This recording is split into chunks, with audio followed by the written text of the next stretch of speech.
Hello everybody, today we're going to work on the brake cylinders and brake lines. So the brakes are part of the rudder pedals. So as you can see, those are the rudder pedals, and the rudder pedals mainly control the rudder, obviously, and also the tail wheel with the tail dragger. But there are also, let's say, the pedals itself.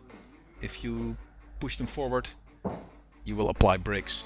And you have differential braking, so you can brake, you can put different brake pressure on the left or the right wheel, main wheel. Now the rudder pedals were already installed for fitting, but I didn't fit the brake pedals yet, mainly because I wasn't sure how it should be fitted. So I'm going to line them up.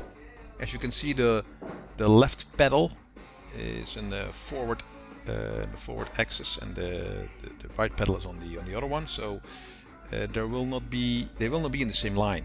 So you have to decide how they will be installed.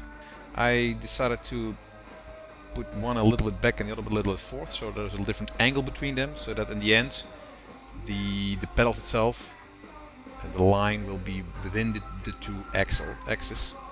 Then you have to drill the holes so that the brake cylinders are attached to the brake pedals.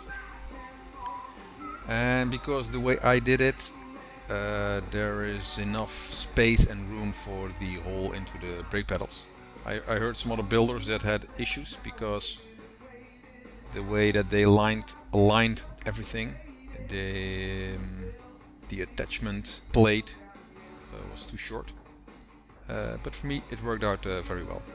It's a little bit hard because you don't know how it will end up, but I have different spaces, different holes, so I can put the pedals a little bit more forward or a little bit afterwards. I will see. Okay, normally you can use washers between on the bolts. I didn't like it because one or two washers are okay for me, but if you have a lot of washers in there, it looks a little clumsy, so I don't like it. So what I do is every time when there are more than, let's say, 2 or 3 washers in there, I decide to use a tube, an aluminum tube, and modify that. So I think you have a better spacer that way. Next up is attaching the bulkheads on the braking cylinder. It took me a while before I figured out that the brake lines, the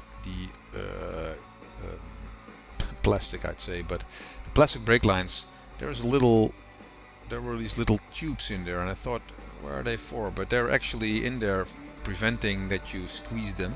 So it's a little hard to get them in. You can see I'm trying to press it in there, but it's very hard. Turned out later I found a way with a wooden hammer. It actually goes very easy. So you can maybe also heat it up, but I didn't like it. So the hammer worked very good. If you just take a wooden hammer, so it won't, let's say, destroy your tubing, then that's okay. The main cylinders are with a metal brake line, and the others are plastic. So I fitted the rudder pedals into my Ford Fuselage, just behind the firewall, and now I'm attaching all the brake lines, routing them. You can set them with a tie wrap. I didn't like it. I made some. I used a grommet for that, so I put the brake lines over a grommet. I cut the grommet in half, and that way the tie wrap doesn't, let's say, cut into the brake lines. So I didn't put the engine, the firewall recess in there, which is a good point because now I can still use it to get in there. I also didn't have the top skin placed yet, which is also a good thing, because this way it's very easy to put in the rudder pedals and to get in there. Of course, before I can install the canopy, I need to put in the top skin. and then this should all be finished. Okay, continuing building my pie in the sky.